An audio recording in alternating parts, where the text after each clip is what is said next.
ఇలాంటి నిన్న నిన్న రేవంత్ రెడ్డి గెటప్ చూశాక ఎలా నవ్వాలో అర్థం కాలేదు, దేంతో నవ్వాలో అర్థం కాలేదు. అంటే ఈ సంతుష్టీకరణ రాజకీయాల్లో భాగమే ఇది.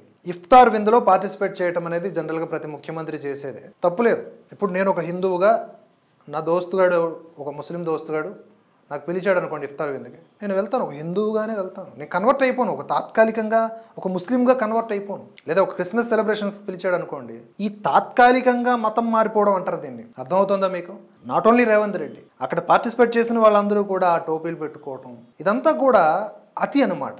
ఒక హిందువుగా ఒక ముస్లిం ఇచ్చేటటువంటి కార్యక్రమాల్లో హాజరు కాకూడదా? ఏంటి తప్పు? చక్కగా బొట్టు పెట్టుకొని మామూలుగా నీవు నీలాగే ఉండి హాజరైతే వాళ్ళు వద్దంటారా? వాళ్ళు వద్దంటే కనుక అలాంటి వాటికి వెళ్ళడం ఎందుకు? పైగా ఇలాంటి వాటిల్లో ఏదో ముస్లిం రిజర్వేషన్ల తొలగింపు మోదీ షాల తరం కాదు అని చెప్పేసి ఒక వ్యాఖ్య.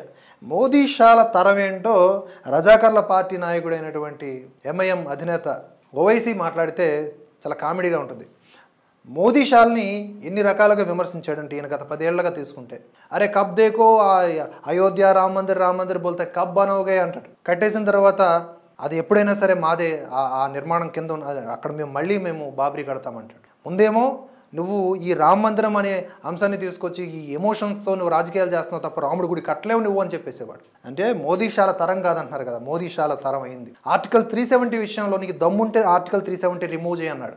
రిమూవ్ చేసిన తర్వాత అక్కడ మానవ హక్కుల ఉల్లంఘన జరుగుతోంది, అక్కడ ఉన్నటువంటి ముస్లిమ్స్ని అణచివేస్తున్నారని చెప్పేసి కొత్త యాంగిల్లో మాట్లాడడం జరిగింది. మోదీ షాల తరం అవుతుందో అవ్వదో కమింగ్ డేస్లో తెలుస్తుంది, తెలియకుండా పోదు కదా.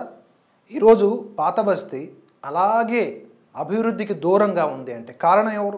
దశాబ్దాలుగా ఏలుబడిలో ఉన్నటువంటి వీరి పాలనలో ఎందుకు హైదరాబాద్లో ఉన్నటువంటి ముస్లిం సోదరులు ఇంకా అభివృద్ధికి దూరంగా ఉన్నారు? అత్యంత దారుణమైన పరిస్థితుల్లో ఉన్నారు. చదువు లేదు, సాము లేదు. చాలా మందికి పంక్చర్లు వేసుకున్న వాళ్ళు ఇంకా పంక్చర్లు వేసుకుంటూనే ఉన్నారు.